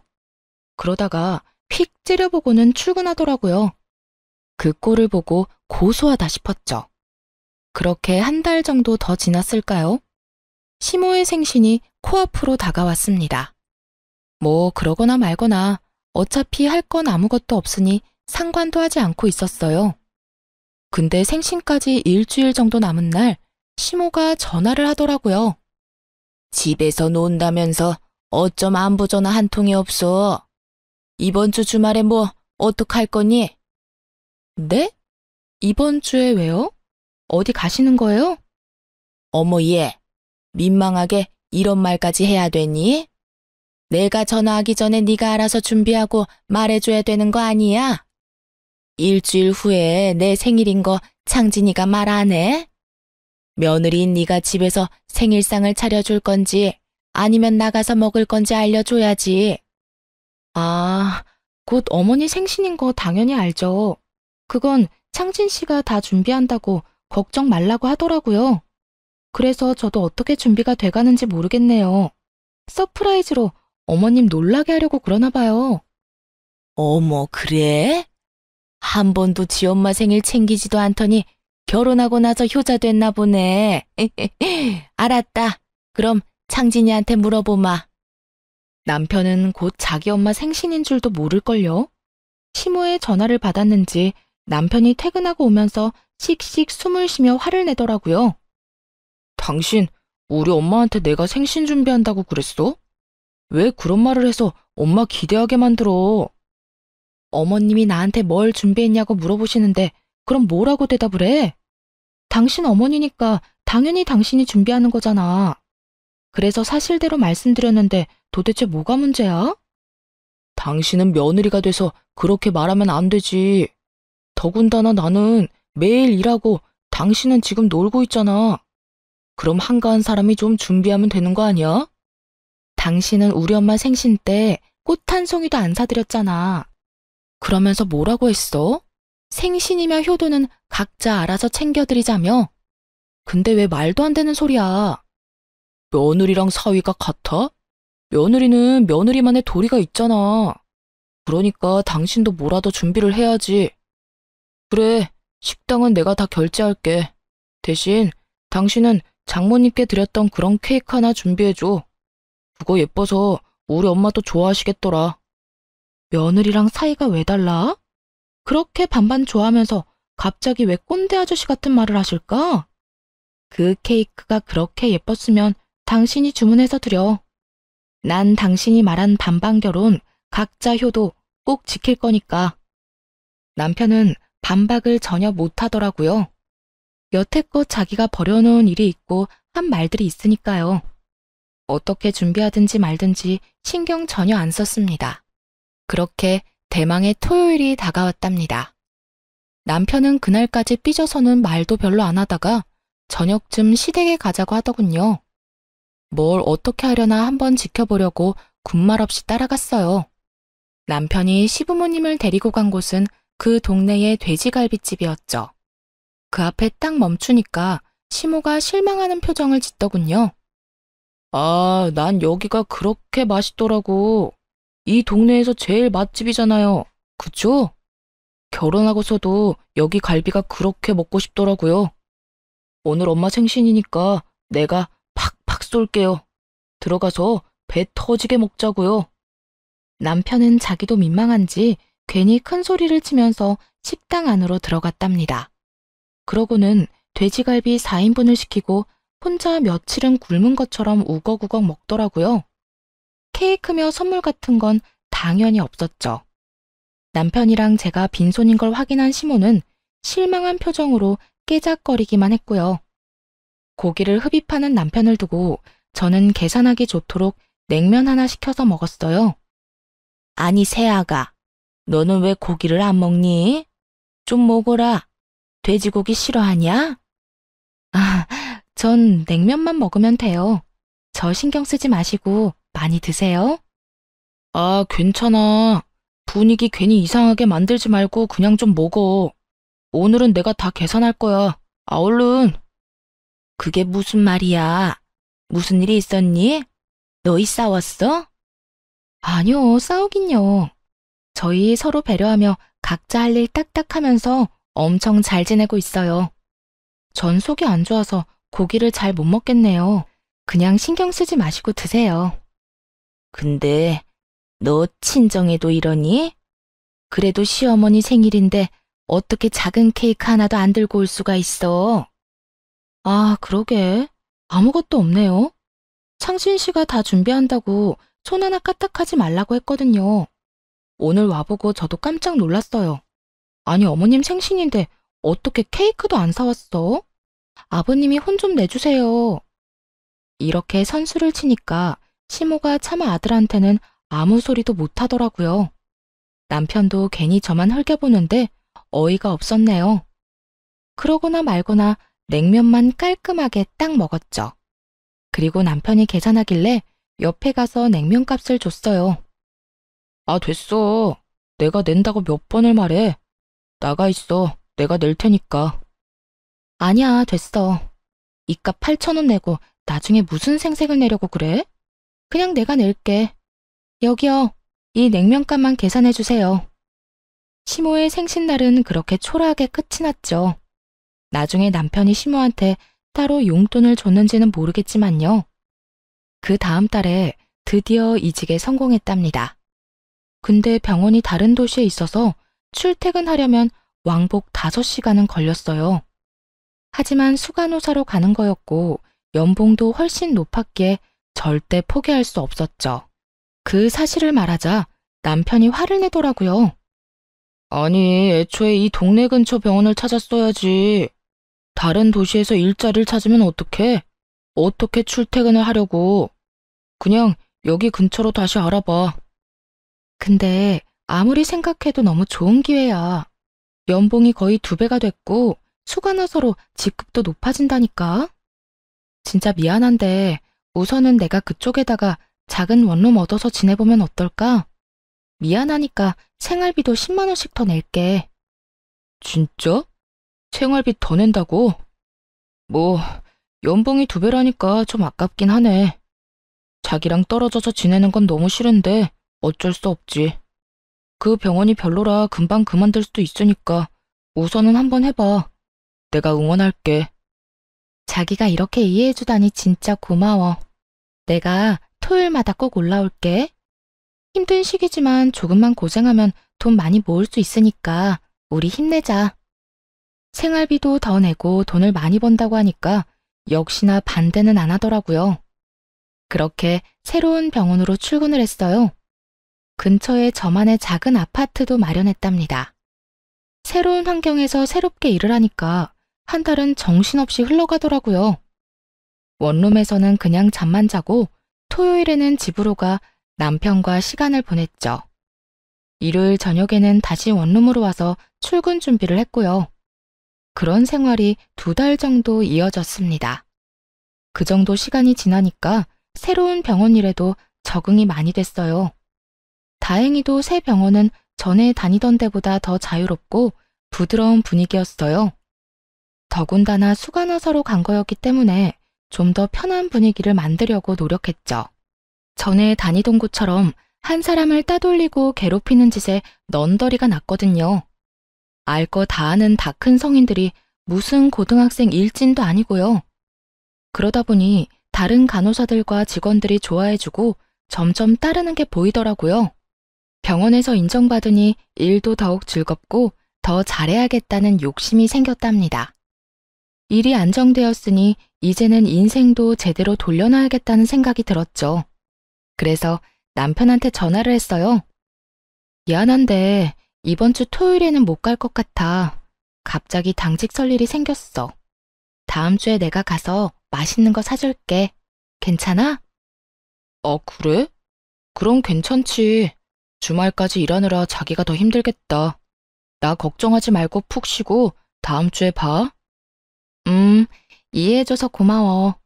역시 나 생각해주는 건 자기뿐이네. 집에 별일은 없지? 그럼.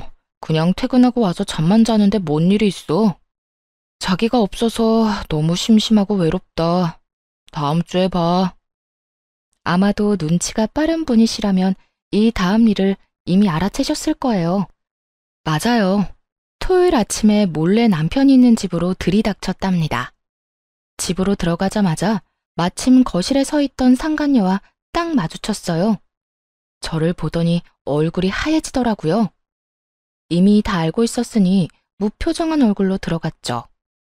그러고는 바로 상간녀의 목덜미를 휘어잡고 머리채를 마구 뜯기 시작했어요. 상간녀가 비명을 질러대며 놓으라고 악을 쓰더라고요. 너 여기에 왜 있어? 왜 있냐고. 너 병원 접수 데스크 일하러 처음 왔을 때 내가 옆에서 도와줬잖아. 하도 어리버리해서 잘릴 뻔한 거 도와줬더니 은혜를 원수로 갚아? 누가 들으면 아주 엄청 도와준 줄 알겠네. 야, 이거 놓고 말해. 머리 다 뽑혀. 놓고 말하라고. 남의 남편이랑 남의 집에서 아주 신혼집 차렸지. 신혼부부 놀이하니까 좋냐? 나이도 어린 게 유부남이랑 뭐 하는 짓이야? 오빠는 당신 같은 여자랑 더 이상 살기 싫대. 맨날 불만만 늘어놓고 이기적이라고 너무 진저리가 난대. 이제 이혼하고 나랑 결혼한다고 그랬어. 아, 그러셔? 아주 천년의 사랑 납셨네. 언제부터 만났어? 내가 다른 데로 이사 가자마자 만났어? 내가 고작 2달 만나고 그쪽 앞에서 이렇게 자신 있게 말하겠어? 우리 만난 지 거의 1년 넘었어. 그쪽 병원에서 나가기 전부터 사랑하는 사이였다고. 그러니까 이제 인정하고 그만 우리 사이에서 빠져줘. 오빠는 그쪽이 아니라 날 사랑한다니까? 그래, 말해줘서 아주 고맙다. 너네 오빠랑 천년만년 행복해라. 상간녀가 제 반응에 황당하다는 표정을 짓더라고요. 그때 밖에서 뭘 사왔는지 봉지 하나 덜렁 들고 남편 놈이 들어왔어요. 당연히 그대로 얼어붙은 듯 서버렸죠. 그 와중에도 상황 판단을 하고 있더라고요. 눈알을 굴려서 바닥에 엎드러져 있는 상간녀와 저를 번갈아 바쁘게 보면서요.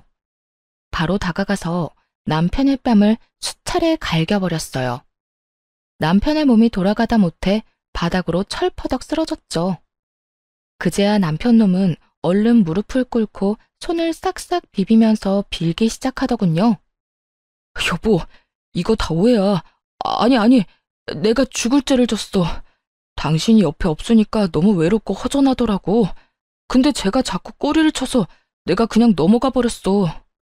뭐? 오빠, 그게 무슨 말이야? 우리 만난 지가 1년인데 내가 꼬리를 쳤다고? 오빠가 회식 때 나 먼저 꼬셨잖아. 저 여자랑 이혼하고 나랑 결혼한다며. 지금 사랑하는 건 나밖에 없다며. 야, 시끄러워. 조용히 해. 너 지금 상황 판단이 안 돼? 조용히 입 닫고 있어. 남편이 살벌하게 상간녀를 노려보자 겁먹은 강아지 새끼처럼 조용해지더라고요. 외로워서 넘어가? 이 파렴치 아닌가 나. 너는 내가 이혼 소장 보낼 테니까 소송이나 준비해. 나는 합의 이혼 이런 거 할 생각 전혀 없어. 무조건 네 주머니에서 어마어마한 돈 끄집어낼 거야. 거기다 당연히 나한테 위자료도 주고 재산 분할도 해야겠지? 여보, 이혼이라니. 난 절대 이혼 못해. 내가 당신한테 상처 준 거는 어떻게든 벌 받을게. 얌전히 대가 치르고 당신이 하라는 대로 할게. 그렇게 좋아하는 반반 나누기 이번에는 못할 것 같은데 어쩌니? 아무래도 내가 네 돈을 더 많이 가져갈 것 같은데. 네가 싸질러 놓은 똥 네가 처리하는 거니까 너무 억울해하지는 말고 우리 법정에서 보자. 그렇게만 말하고 유유히 그 집구석에서 나왔답니다. 문 뒤에서 남편놈이 악쓰는 소리와 물건 부서지는 소리가 들리더라고요. 사실 이직하기 전부터 남편놈이 바람을 피우고 있다는 걸 알고 있었어요. 가뜩이나 수간호사 때문에 힘들어 죽겠는 상황이었는데 동료 간호사가 이런 말을 했거든요. 내가 이 말 해야 되나 진짜 고민 많이 했는데 그 데스크에 민지 씨 있잖아. 자기 남편이랑 밖에서 같이 커피 마시는 거 몇 번 봤거든? 아휴, 말하는 게 잘하는 짓인지 모르겠다. 뭔데요? 둘이서 커피 마신 게 다예요? 알고 있는 거 다 말해줘요, 언니. 그럴 수 있다고 넘기려고 했는데 어젠 글쎄 팔짱을 끼고 있더라고. 내가 보다가 도저히 안 되겠어서 말하는 거야. 이 말을 듣는데 진짜 너무 화가 나면서도 수치스럽더라고요. 얼마나 나를 우습게 봤으면 다른 직원들이 보는데 팔짱을 끼고 시시덕거렸을까? 그것도 공개 연이나 다름없이 연애하다가 결혼까지 해놓고. 사실을 알고 나니 눈에서 불꽃이 튀더라고요. 그때부터 두 연놈을 지켜보면서 증거를 모으기 시작했답니다. 남편 블랙박스를 확인해보니 역시나 상간녀는 데스크 직원 맞더라고요. 일을 도와줄 때 들었던 목소리가 똑같았어요. 남편놈이 잘 때 핸드폰도 봤는데 다 삭제한 건지 증거될 만한 건 찾지 못했어요. 근데 어느 날 남편이 화장실에 들어갔다 한참 후에 나오는데 좀 쎄하더라고요. 그래서 몰래 화장실을 뒤져봤더니 역시나 수건들 뒤쪽에 세컨폰을 숨겨놨더라고요. 못 찾을 거라 생각했는지 비밀번호도 안 걸어두었고요. 그 덕분에 증거를 쉽게 찾을 수 있었죠. 둘이 아주 딱 달라붙어서 찍은 사진이 넘쳐나더군요. 더 화가 나는 건 뭔지 아세요?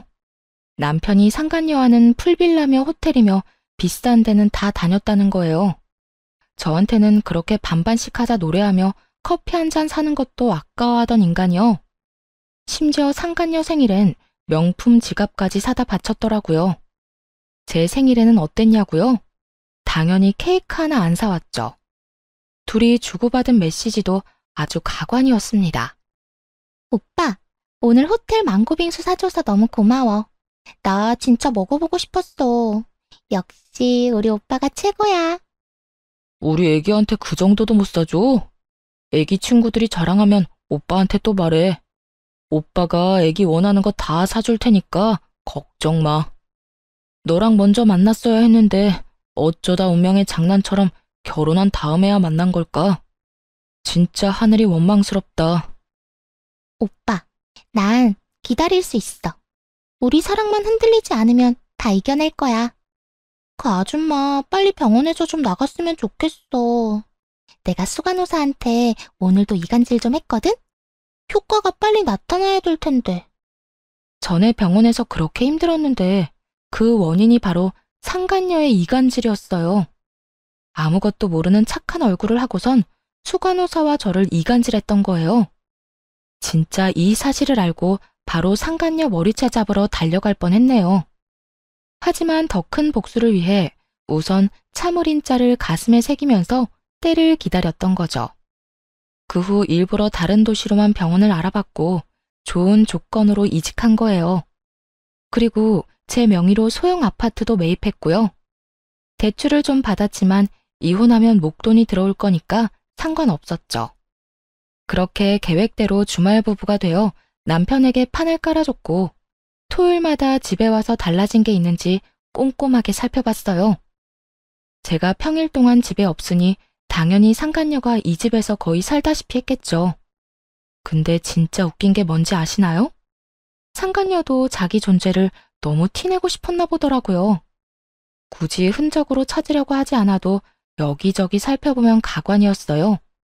화장실 구석에 고무줄을 놓고 간다든지 서랍장에 옷을 흐트려 놓는다든지 정리해둔 주방도구 위치를 바꿔놓는다든지 일부러 그딴 짓을 했더라고요. 당연히 남편놈한테는 아무 말도 안 하고 다 사진으로 찍어서 증거로 남겨뒀답니다. 그리고 드디어 디데이. 집에 못 간다고 거짓말을 하고 들이닥친 거죠. 역시나 예상대로 상간녀가 딱 있었고요. 마지막 증거를 위해 녹음기를 켜고 집에 들어갔거든요. 상간녀가 머리채를 잡힌 채 남편놈이랑 바람 피운 얘기를 술술 늘어놓은 덕분에 고스란히 저한테 유리한 증거로 남길 수 있었네요. 그렇게 바로 이혼 소송에 들어갔답니다. 물론 상간녀 손해배상 청구도 같이 했죠. 하지만 여기에서 끝내줄 수는 없겠죠. 앙큼하게 저의 직장 생활을 엉망으로 만든 게 바로 그 상간녀니까 말이죠. 큼직한 전지를 사서 두 연놈을 찍은 사진을 다 붙이고 둘이 바람 피웠다는 내용을 대문짝만하게 써서 잘 보이는 곳에 딱 붙여놨답니다. 어디에 붙였기는요? 제 전 직장이자 두 사람이 지금 일하고 있는 병원 문 앞이죠. 당연히 남편놈이 전화를 해서 난리를 피웠죠. 당신 이게 무슨 짓이야? 아니 내가 잘못을 했어도 직장에다가 이런 짓을 해? 지금 병원 난리 났다고. 게다가 민지는 임시직이어서 오늘 바로 잘렸어. 난 병원장이 지금 권고사직 말하고 있고. 아무리 그래도 남의 밥줄까지 끊으면 어떡해? 쫄쫄 굶고 살라는 거야? 나야말로 너 같은 쫌생이 쪼다 만나서 인생 말아먹을 뻔했어. 나한텐 조각 케이크 하나 안 사준 주제에 걔한텐 아주 별것 다 사줬더라. 꼴에 신혼여행 때도 안 간 풀빌라까지 갔던데. 이참에 둘이 행복하게 사셔. 아, 걔한텐 반반 노래 좀 하지 마라. 당장 도망간다. 야, 너 말 다 했어? 내가 바람 피운 건 잘못했다 쳐. 그렇다고 남의 직장에다 이게 뭐 하는 짓이야? 당장 와서 떼. 내가 왜? 그거 내가 붙인 거니까 그대로 놔둬. 내 허락 없이 떼기만 해봐. 기물파손죄로 신고해버릴 거니까. 이 파렴치한 인간아. 바람 피운 주제에 뭐가 그렇게 당당해? 내가 정말 어이가 없어서. 네 잘못들은 네가 제일 좋아하는 돈으로 갚게 될 거야, 이 못된 인간아. 그 전화를 마지막으로 다시는 전 남편 놈의 연락을 받아주지 않았습니다. 그 인간이랑 1분 1초도 더는 엮이기 싫었거든요. 소송이 시작되고 모든 연락은 변호사를 통해서만 했습니다. 소송이 길어져도 상관없다는 마음으로 스트레스 받지 말고 살자고 다짐했거든요. 어차피 그 인간이 유책 배우자니까 당연히 승소할 거였으니까요. 상간녀 손해배상에서도 승소했고 많지는 않지만 1,000만 원 받았네요. 그래도 아직 20대인 상간녀 입장에선 꽤 큰 돈이고 상간녀 인생에 지울 수 없는 기록을 남겼다는 게 중요한 거죠. 변호사 말로는 남편놈이 이미 그 여자랑 헤어졌다며 선처를 바란다고 했다더군요. 일하던 병원에서 잘리고 근처 병원까지 소문이 파다하게 나서 재취직이 어렵다네요. 그래서 남편놈이 오랫동안 백수로 지내니까 여자가 도망갔다더라고요. 그렇게 사랑한다더니 금세 마음이 바뀐 게 참 웃겼어요. 둘이 아주 잘 어울리는 바퀴벌레 한 쌍이라 결혼해서 잘 살기를 바랬는데 말이죠. 9개월 정도 시간이 흐르고 이혼 소송에서도 승소했어요. 남편놈한테 위자료 2,000만 원 받았고 같이 살던 집은 팔아서 절반은 챙겼죠. 받은 돈으로 지금 사는 아파트 대출 거의 대부분을 갚았네요. 지금은 혼자만의 집에서 평화롭게 지내는 하루하루가 얼마나 소중한지 몰라요. 전 남편 놈은 아직도 백수인 채 집도 절도 없어서 결국 부모님 집으로 들어갔대요. 그 인간이 생활비 달라고 닥달하고 뭐든 반반씩 하자고 말할 때마다 서러웠는데요. 지금은 혼자 충분히 벌면서 재테크도 많이 하고 원하는 것 다 사 먹고 예쁜 옷도 걱정 없이 사니까 너무 여유롭고 좋아요. 그 인간이랑 살 때는 왜 1,500원짜리 커피 한 잔 사 마시기도 힘들었는지 참. 이젠 앞으로 하고 싶은 거 다 하면서 행복을 위해서 살려고요. 사연 들어주신 여러분들도 늘 행복하시고 건강하셨으면 좋겠습니다. 함께 해주셔서 감사합니다.